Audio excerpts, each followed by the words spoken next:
कैसे हैं आप सभी लोग। आई होप आप सभी लोग मस्त होंगे और अपनी तैयारी को बहुत ही बेहतर तरीके से कर रहे होंगे। जिनका सपना है दोस्तों एसएससी जीडी क्लियर करने का, उनके लिए आज का ये सेशन वेरी मोस्ट इम्पोर्टेंट है, वेरी मोस्ट इन्फॉर्मेशन हम आपको बताएंगे। और इस सेशन में मैंने टॉप 100+ क्वेश्चनों को रखा है जो कि general knowledge previous year exam question है। यानी कि दोस्तों आज के सेशन में मैंने टॉप 100+ क्वेश्चनों को रखा है जो कि कई बार एसएससी जीडी के एग्जाम में पूछे जा चुके हैं। सो बट आपसे एक छोटी सी रिक्वेस्ट है, अगर आपने हमारे चैनल पे पहली बार विजिट किया है तो प्लीज़ चैनल को सब्सक्राइब करके बेल आइकन दबा दीजिएगा, जिससे आने वाली न्यू वीडियो का नोटिफिकेशन सबसे पहले आपको मिल सके। तो दोस्तों आप सभी लोग बने रहिएगा हमारे साथ शुरू से एंड तक। और दोस्तों आपको एक और इम्पोर्टेंट बात बता दूं, जो वो एसएससी जीडी के फॉर्म अप्लाई होने लगे हैं, तो दोस्तों आप सभी लोग अच्छे से सही और सटीक तरीके से अच्छे से जानकारी लेकर ही फॉर्म को अप्लाई करें, कोई भी गलती ना करें जिससे कि आपका फॉर्म रिजेक्ट हो सके। तो अच्छे से एक अच्छे जन सेवा केंद्र पर जाके आप अपना फॉर्म अप्लाई करा दीजिएगा। और मैंने एक डिटेल में वीडियो बना चुका हूँ कि कौन सी पोस्ट पे कितनी वैकेंसी है, कितनी नहीं है, एज लिमिट क्या है। तो अगर आपने वो वीडियो नहीं देखी हो तो मैं डिस्क्रिप्शन में उसका लिंक दे दूंगा, वहाँ पे जाके आप सभी लोग वो वीडियो देख पाएंगे। और वो वीडियो देखने के बाद ही आप अपना फॉर्म को अप्लाई करें, उससे पहले ना करें। तो दोस्तों आज के सेशन की शुरुआत करते हैं। आप सभी लोग शुरू से एंड तक बने रहें। अगर आपको एसएससी जीडी में इस बार क्लियर करना है, आप दोस्तों ये मान के चलिए कि एक सीट मेरी है, एक सीट मतलब क्लियर है मेरी। तो मान के चलिए दोस्तों 2-3 महीने तक आप अपनी जी जान लगा के मेहनत लगा दीजिएगा, क्योंकि आज 2 दिसंबर हो गई और लगभग आपके जो एग्ज़ाम है एसएससी जीडी के वो फरवरी में होने वाले हैं। तो मान के चलिए 3 महीने का आपके पास टाइम है, तो 3 महीने बिल्कुल खो जाएगा। अच्छे से मेहनत करेगा कि मेहनत इतनी खामोशी से करो कि सफलता शोर मचा दे। तो दोस्तों अच्छे से लग जाएगा, कोई दिखावे की करने की कोई ज़रूरत नहीं कि हम इस एग्ज़ाम को क्लियर करेंगे, ऐसा कुछ नहीं। अच्छे से मेहनत करते रहिएगा, रिवीजन करते रहिएगा, साथ साथ नोट्स भी बनाते रहिएगा। तो दोस्तों आज का ये सेशन बहुत ही ज़्यादा इम्पोर्टेंट है आप सभी के लिए। आप सभी लोग कॉपी और पेन लेके बैठिएगा, क्योंकि जो क्वेश्चनों को मैं ज़्यादा इंपॉर्टेंट करवा रहा हूँ, जो बार बार रिपीट हुए हैं क्वेश्चन को, क्योंकि वही मैंने आज के सेशन में रखे हैं, तो आप सभी लोग नोट करते रहिएगा। तो आज के सेशन का हमारा पहला क्वेश्चन रहेगा कि किस राज्य में हाल ही में प्रधानमंत्री उज्ज्वला योजना PMUY की शुरुआत की गई है। दोस्तों वेरी मोस्ट इम्पोर्टेंट क्वेश्चन है, करंट अफेयर का। ऐसे क्वेश्चन हमेशा हाल के एग्जाम में पूछे जाते हैं। तो दोस्तों ये तेलंगाना राज्य में हाल ही में प्रधानमंत्री उज्ज्वला योजना की शुरुआत हुई है। इसका राइट आंसर हो जाएगा तेलंगाना। दोस्तों इसे भी नोट कर लीजिएगा ये, क्योंकि ये इंपॉर्टेंट क्वेश्चन है एग्जाम के पॉइंट ऑफ व्यू से। अगला क्वेश्चन है, जब क्लोरोफिल प्रकाश अवशोषित करता है तो उत्तेजित हो जाता है और उत्सर्जित करता है, बताइएगा। Very most important question. यहाँ पर क्वेश्चन को थोड़ा घुमा के पूछा गया है, बट आप कन्फ्यूज ना होइएगा कि जब क्लोरोफिल प्रकाश अवशोषित करता है, जब क्लोरोफिल प्रकाश को अवशोषित करता है यह उत्तेजित हो जाता है। जब अवशोषित करने के बाद क्या हो जाता है, ये उत्तेजित हो जाता है। और उत्सर्जित करता है तो क्या करता है, तो ये इलेक्ट्रॉनों को उत्सर्जित करता है, क्योंकि अपने से बाहर निकालता है। क्या करता है, उत्सर्जित। किसको करता है, इलेक्ट्रॉनिक्स को, इलेक्ट्रॉनों को। अगला क्वेश्चन है इंपॉर्टेंट है दोस्तों, कि प्रधानमंत्री नरेंद्र मोदी ने 16वें अंतर्राष्ट्रीय ऊर्जा मंच में मंत्रिमंडल की बैठक का उद्घाटन किया। ये कहाँ पर किया था, ये नई दिल्ली में। तो हाल ही में हमारे देश के प्रधानमंत्री श्री नरेंद्र मोदी ने 16वें अंतर्राष्ट्रीय ऊर्जा मंच के मंत्रिमंडल का उद्घाटन किया था, जो कि नई दिल्ली में है। अगला क्वेश्चन है कि बीमा क्षेत्र का नियंत्रण कौन करता है। जो बीमा क्षेत्र है उसका नियंत्रण है वो कौन करता है, तो IRDA बीमा क्षेत्र का नियंत्रण करता है दोस्तों। अगला क्वेश्चन है इम्पोर्टेंट है, इसे आप सभी लोग नोट कर लीजिएगा, क्योंकि पानी की स्थायी कठोरता को दूर करने के लिए कौन सी विधि का प्रयोग नहीं किया जाता। जो पानी की स्थायी कठोरता है उसको दूर करने के लिए कौन सी विधि का उपयोग नहीं किया जाता है, तो ये उबालना दोस्तों, वो पानी की स्थायी कठोरता होती है वो उसको दूर नहीं किया जा सकता। दोस्तों ये इंपॉर्टेंट क्वेश्चन आपको लग रहा होगा इतने इजी क्वेश्चन, क्योंकि आपको भी पता है और मेरे सिलेबस के बारे में भी आपको एक डिटेल में वीडियो बनाई है। क्योंकि एग्ज़ाम एसएससी जीडी का एग्ज़ाम कोई ज़्यादा बड़ा एग्ज़ाम नहीं होता। अगर आप अच्छे से मेहनत कर रहे हैं, तो अगर आपने 2-3 से 4 महीने दे दी अच्छे से मेहनत, तो आप 100% क्लियर कर जाएंगे, क्योंकि 10th के बेस पे ही आपका ये एग्ज़ाम होता है। अगर आपने हाई स्कूल तक अच्छे से पढ़ाई की है और अच्छे से इसकी अगर आपने फॉर्म अप्लाई करके इसमें लग गए, मेहनत से लगन से लग गए, तो आप क्लियर कर जाओगे, 100% क्लियर कर जाओगे। आप टेंशन ना लीजिएगा। बट आप सभी लोग ये ठान लीजिएगा कि हमें इस बार एसएससी जीडी का एग्ज़ाम क्लियर करना है तो करना ही है। तो अगला क्वेश्चन है दोस्तों, भारत का उपग्रह भास्कर प्रक्षेपित किया गया। जो भारत का उपग्रह भास्कर वो प्रक्षेपित किया गया था, वो कब किया गया था दोस्तों? ये 18 जुलाई 1980 को, जो 18 जुलाई 1980 को हमारे भारत का उपग्रह भास्कर प्रक्षेपित किया गया था। दोस्तों क्वेश्चनों को मैं ज़्यादा जल्दी करवाऊंगा क्योंकि 100+ क्वेश्चन है, आपको जल्दी से जल्दी, तो आप सभी लोग अच्छे से मन लगा के वीडियो को वॉच कीजिएगा शुरू से एंड तक। प्रकाश संश्लेषण के दौरान मुक्त ऑक्सीजन आता है, जो प्रकाश संश्लेषण होता है उसके दौरान मुक्त ऑक्सीजन कहाँ से आता है? तो ये जल से आता है, मुक्त ऑक्सीजन। अगला क्वेश्चन है दोस्तों, ज्ञानपीठ पुरस्कार कौन से क्षेत्र में दिया जाता है? इंपॉर्टेंट है दोस्तों एग्जाम के पॉइंट ऑफ व्यू से। जो ज्ञानपीठ पुरस्कार है वो किसके क्षेत्र में दिया जाता है? तो ये साहित्य के क्षेत्र में ज्ञानपीठ पुरस्कार दिया जाता है। अगला क्वेश्चन है, कौन सा देश अंडमान द्वीप समूह के सबसे नज़दीक है? जो अंडमान द्वीप समूह है यानी कि ये केंद्र शासित प्रदेश है, तो इसके सबसे नज़दीक कौन सा देश है? तो ये म्यांमार। कौन सा देश है? म्यांमार अंडमान निकोबार द्वीप समूह के बहुत ही ज़्यादा नज़दीक है। अगला क्वेश्चन है, AIDS का वायरस होता है। AIDS का वायरस क्या होता है? डबल स्टैंडर्ड क्लच, ये AIDS का वायरस होता है। अगला क्वेश्चन है, किस देश ने सर्वप्रथम महिला को मताधिकार दिया? ऐसा कौन सा देश है जिसने सर्वप्रथम महिला को वोट डालने का अधिकार दिया था, यानी कि मताधिकार दिया था? तो ये ऐसा कौन सा देश था दोस्तों? इंपॉर्टेंट है। तो ये न्यूजीलैंड ने सबसे पहले महिला को वोट डालने का अधिकार दिया था। कौन सा देश था? न्यूजीलैंड। अगला क्वेश्चन है, आधारभूत एसआई इकाइयों की संख्या होती है। जो आधारभूत एसआई इकाई हैं दोस्तों उनकी संख्या कितनी होती है? तो 7 एसआई इकाइयों की संख्या होती है कितनी? 7। अगला क्वेश्चन है दोस्तों, क्वेश्चन नंबर 13 की एक नाव डूब जाए, ये अपने के बराबर जल में विस्थापित करेगा। जो एक नाव है वो डूब जाए, जब ये अपने के बराबर जल को विस्थापित करेगा, तो ये क्या? वजन को। किसको करेगा दोस्तों? वजन को। अगला क्वेश्चन है, अलाउद्दीन हजन द्वारा, जो अलाउद्दीन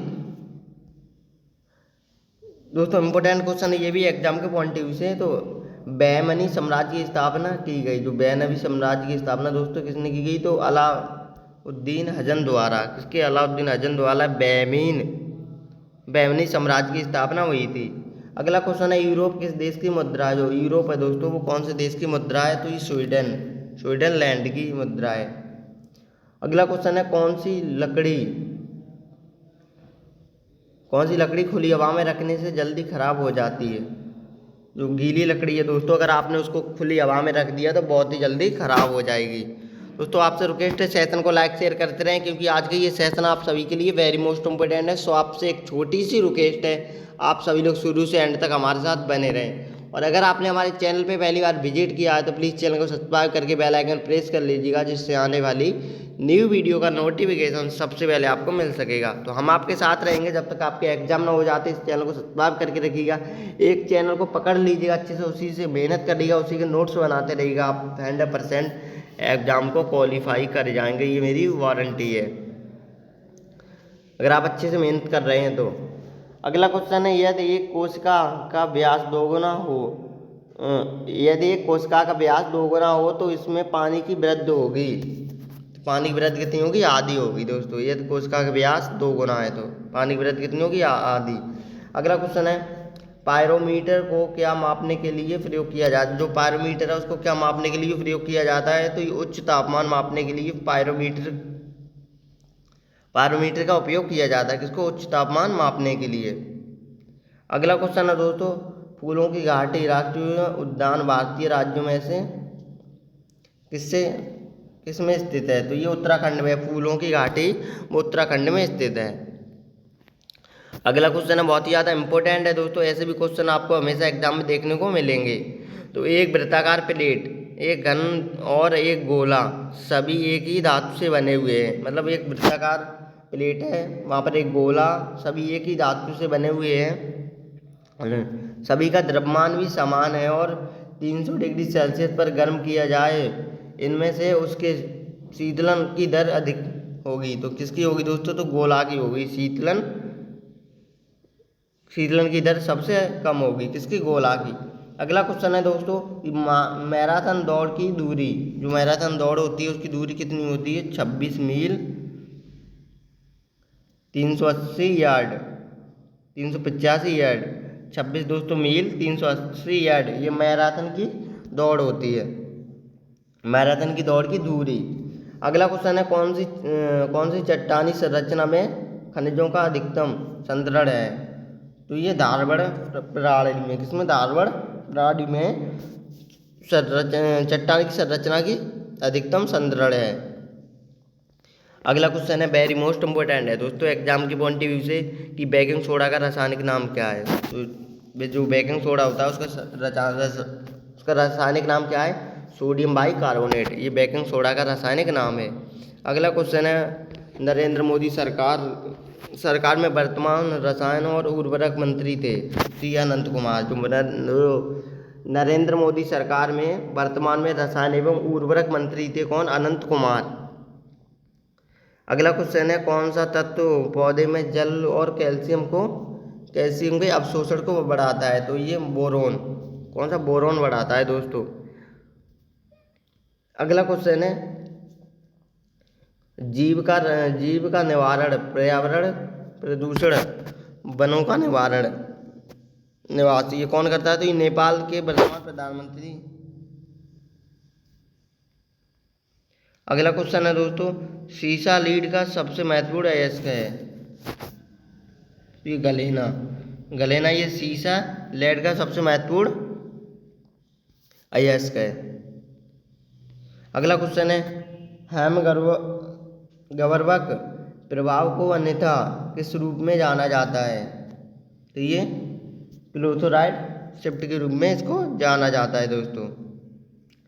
अगला क्वेश्चन है दोस्तों इम्पोर्टेंट है, कि मैं खाद्य प्रसंस्करण उद्योग की केंद्रीय मंत्री हरिशंकर गौर बादल ने राज्य में पहले मेगा फूड पार्क का उद्घाटन अजमेर के निकट रूपगढ़ के एक गांव में किया था। तो ये कहाँ पर है? तो वो राजस्थान राज्य में। कहाँ पर? राजस्थान राज्य में। सेशन को लाइक शेयर करते रहें आप सभी लोग। अगला क्वेश्चन है दोस्तों वेरी मोस्ट इम्पोर्टेंट है, जो रावी नदी पर निर्मित सबसे ऊंचा बहुउद्देशीय बांध है वो कौन सा है? तो ये रणजीत सागर बांध। ये रणजीत सागर बांध है वो रावी नदी पर निर्मित सबसे ऊंचा बांध है।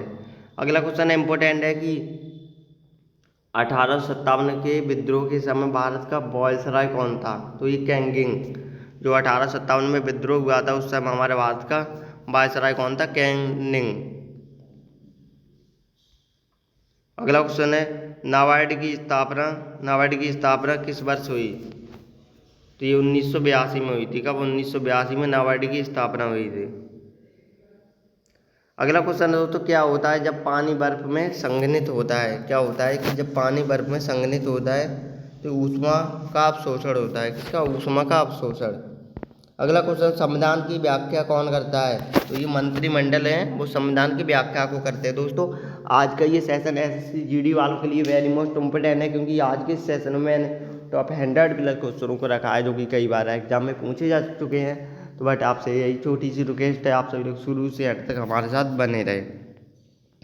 अगला क्वेश्चन है, अंतर्राष्ट्रीय विकलांग दिवस विश्व स्तर पर को मनाया जाता है। जो अंतर्राष्ट्रीय विकलांग दिवस है वो कब मनाया जाता है? विश्व स्तर पर। तो ये राज्य में ही नहीं ना, देश में पूरे विश्व में मनाया जाता है। तो ये 5 दिसंबर को मनाया जाता है अंतर्राष्ट्रीय विकलांग दिवस। अगला क्वेश्चन, हड़प्पा सभ्यता के संदर्भ में कौन सा कथन सत्य है? जो हड़प्पा सभ्यता के संदर्भ में कौन सा कथन वो सत्य है? तो उनके द्वारा पशुपति की पूजा की जाती है। हड़प्पा सभ्यता में उनके द्वारा पशुपति की पूजा की जाती है। अगला क्वेश्चन है, किसके कारण मलेरिया होता है? तो ये प्रोटोजोआ के कारण दोस्तों वो मलेरिया रोग होता है। अगला क्वेश्चन है दोस्तों, किस राज्य में भारत का टाइगर स्टेट कहा जाता है? टाइगर स्टेट वो कौन से राज्य को कहा जाता है? तो ये मध्य प्रदेश यानी कि एमपी को टाइगर स्टेट के नाम से भी जाना जाता है। और एक इम्पोर्टेंट और बता दूं, जो भारत का हृदय वो भी मध्य प्रदेश को ही कहा जाता है। किसको? हमारे भारत का हृदय मध्य प्रदेश को कहा जाता है। भारत का दिल यानी कि वो किसको कहा जाता है? एमपी को। जो हाल ही में इंडियन नेवी एमआर के एग्जाम में पूछा गया क्वेश्चन है ये। अगला क्वेश्चन है हाइड्रोजन बम किसने विकसित किया? जो हाइड्रोजन बम है वो किसने विकसित किया था? तो ये एडवर्ड टेलर ने। अगला क्वेश्चन है न्यूक्लियॉन है वो प्रोटॉन और न्यूट्रॉन है। अगला क्वेश्चन दोस्तों इम्पोर्टेंट है, कई बार एग्जाम में पूछा गया है दोस्तों ये कि दूध का दही में किडवन किसके कारण होता है? तो ये लैक्टोबैसिलस एक जीवाणु होता है उसके कारण होता है दही में। अगला क्वेश्चन है भारत के वनस्पति सर्वेक्षण का मुख्यालय कहाँ पर स्थित है? तो ये कोलकाता में है। कहाँ पर? कोलकाता में। अगला क्वेश्चन है गैल्वेनीकरण है वो जिंक और लोहे का निरीक्षण वो गैल्वेनीकरण कहलाता है। अगला क्वेश्चन है अधिकतम संश्लेषित गतिविधियाँ होती हैं वो किसमें होती हैं? वो प्रकाश के नीले और लाल क्षेत्र में। प्रकाश के नीले और लाल क्षेत्र में अधिकतम संश्लेषित गतिविधियाँ होती हैं। अगला क्वेश्चन है दोस्तों जो बीमा क्षेत्र का नियंत्रण है वो कौन करता है? तो ये आईआरडीए ये बीमा क्षेत्र का नियंत्रण करते हैं। अगला क्वेश्चन है सेक्स हार्मोन्स की खोज किसने की थी? जो सेक्स हार्मोन्स है उसकी खोज किसने की थी? तो ये यूनेज स्टानेज ने सेक्स हार्मोन्स की खोज की थी। अगला क्वेश्चन है दोस्तों आयोडीन और प्रोटीन क्लोराइड के मिश्रण से अलग किया जाता है। तो ये स्पंदन कौन सी क्रिया द्वारा? स्पंदन क्रिया द्वारा अलग किया जाता है दोस्तों आयोडीन और पोटेशियम क्लोराइड को। अगला क्वेश्चन है कौन सा भीम ऐप की सुविधा नहीं है? तो केवल एक भाषा है वो भीम ऐप की सुविधा नहीं है। अगला क्वेश्चन है अम्ल और एम्फोटेरेटिव पदार्थ किस रूप में किया जाता है? तो ये अम्ल और क्षार में। अगला क्वेश्चन है दोस्तों किसका आयाम सापेक्ष के अनुसार होता है? किसका आयाम है वो सापेक्ष के अनुसार होता है? तो ये संवेग किसके? संवेग के अनुसार। अगला क्वेश्चन है दोस्तों लोहे की सुई है वो पानी की सतह पर क्यों तैरती है जब इसमें अच्छी तरह रखा जाता है? तो ये संकरे सतह के कारण। किसके? संकरे सतह के कारण दोस्तों। अगला क्वेश्चन है इम्पोर्टेंट है कि संविधान में जन स्वास्थ्य एवं स्वच्छता तथा अस्पताल एवं औषधालय किस सूची में आते हैं? तो ये कौन सी सूची में आते हैं दोस्तों? तो ये राज्य सूची में आते हैं। किसके? राज्य की सूची में। अगला क्वेश्चन है छत्तीसगढ़ के राज्यपाल कौन थे? जो छत्तीसगढ़ है उसके राज्यपाल कौन थे? तो ये बालराम जी दास टंडन ये छत्तीसगढ़ के राज्यपाल थे। अगला क्वेश्चन है दोस्तों कौन सा अंग पानी वसा और प्रोटीन केवाटोन कचड़े के बाहर निकालता है? तो ये कौन निकालता है दोस्तों? ये किडनी निकालती है। किसके? किडनी। अगला क्वेश्चन है दोस्तों वेरी मोस्ट इम्पोर्टेंट है कि मानव अंडाणु में क्रोमोजोम की संख्या कितनी होती है? वो 46 होती है यानी 46 क्रोमोजोम की संख्या होती है मानव के अंडाणु में। भारत की खोज किसने लिखी? तो भारत की खोज वो किसने लिखी थी? पंडित जवाहरलाल नेहरू ने। ओजोन परत नियत है जो ओजोन परत है वो नियत कहाँ पर है? वो समताप मंडल तक ही नियत रखती है। कौन? ओजोन परत। अगला क्वेश्चन है इंपॉर्टेंट है कि किस कोयले को 90% कार्बन होता है? तो ये एंथ्रेसाइड एक कोयला होता है दोस्तों। ये 4 प्रकार के होते हैं पिटमैन से एंथ्रेसाइड। तो ये इस कोयले में 90% कार्बन होता है। कौन से? एंथ्रेसाइड यानी कि ये सबसे बेस्ट कोयला होता है। अगला क्वेश्चन है दोस्तों इंपॉर्टेंट है इसे आप सब लोग नोट कर लीजिएगा कि रक्त समूह ओ वाला व्यक्ति किस रक्त समूह के व्यक्ति को ले सकता है?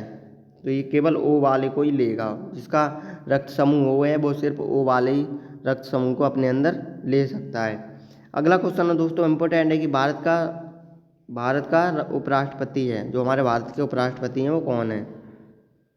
तो इस संसद का सदस्य नहीं है। जो भारत का उपराष्ट्रपति है वो संसद का सदस्य नहीं है। अगला क्वेश्चन है दोस्तों, परमाणु की त्रिज्या को केवल व्यक्त करने का सबसे उपयुक्त इकाई है, तो ये फर्मी या परमाणु त्रिज्या को व्यक्त करने के लिए एक महत्वपूर्ण इकाई है। अगला क्वेश्चन है, गैस जो आमतौर पर कोयला खदानों में विस्फोटक का कारण बनती है, वो क्या है? हवा। क्या बनती है दोस्तों? हवा। अगला क्वेश्चन है दोस्तों, इम्पोर्टेंट है, सेशन को लाइक शेयर करते रहें आप सभी लोग और शुरू से एंड तक हमारे साथ बने रहें। अगला क्वेश्चन है दोस्तों, किस शहर में 9वें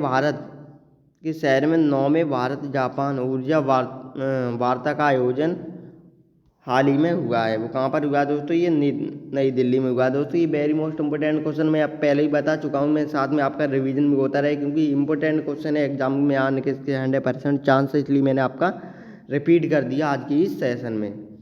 तो किस महासागर को हेरिंग पॉड के रूप में जाना जाता है? ऐसा कौन सा महासागर है जिसको हेरिंग पॉडिंग के रूप में जाना जाता है? तो ये अंटार्कटिका महासागर को दोस्तों हेरिंग पॉड के रूप में भी जाना जाता है। अगला क्वेश्चन है दोस्तों, सीमेंट कठोर बनता है, तो ये निर्जलीकरण से सीमेंट बहुत ज़्यादा कठोर बनता है। अगला क्वेश्चन है दोस्तों, प्रकाश की एक किरण हवा में कांच की स्लैब में प्रवेश करता है तो क्या कहलाता है दोस्तों? ये तो इसकी तरंग दैर्ध्य घटती है। किसकी तरंग दैर्ध्य इसकी घट जाती है? किसकी? प्रकाश कांच स्लैब की। अगला क्वेश्चन है दोस्तों, रक्त का स्पंदन होता है, जो रक्त है उसका स्पंदन क्या होता है? ये गुर्दा में रक्त का स्पंदन होता है दोस्तों। किसमें? रक्त में गुर्दा का स्पंदन होता है। अगला क्वेश्चन है, राजस्थान के माउंट आबू में दिलवाड़ा के मंदिर का निर्माण इनमें से किसके अनुयायी द्वारा किया गया था? तो ये जैनों द्वारा, जो जैन थे उनके द्वारा राजस्थान में माउंट आबू के दिलवाड़ मंदिर का निर्माण हुआ था। अगला क्वेश्चन है दोस्तों, कार की चाल यदि दोगुनी गति से हो तो उसी दूरी को कार को रोकने वाला बल कितना होगा? तो ये 4 गुना हो जाएगा। दोस्तों क्वेश्चन को आप फिर से एक बार रिपीट कीजिएगा कि कार की चाल यदि दोगुनी गति से हो तो उसी कार को रोकने वाला बल कितना होगा? तो 4 गुना होगा। अगला क्वेश्चन है दोस्तों, इम्पोर्टेंट है कि एक तारे का द्रव्यमान सूर्य के द्रव्यमान का 2 गुना होता है, यह समाप्त किस प्रकार होगा? किस प्रकार समाप्त होगा? ये न्यूट्रॉन स्टार द्वारा समाप्त हो जाएगा।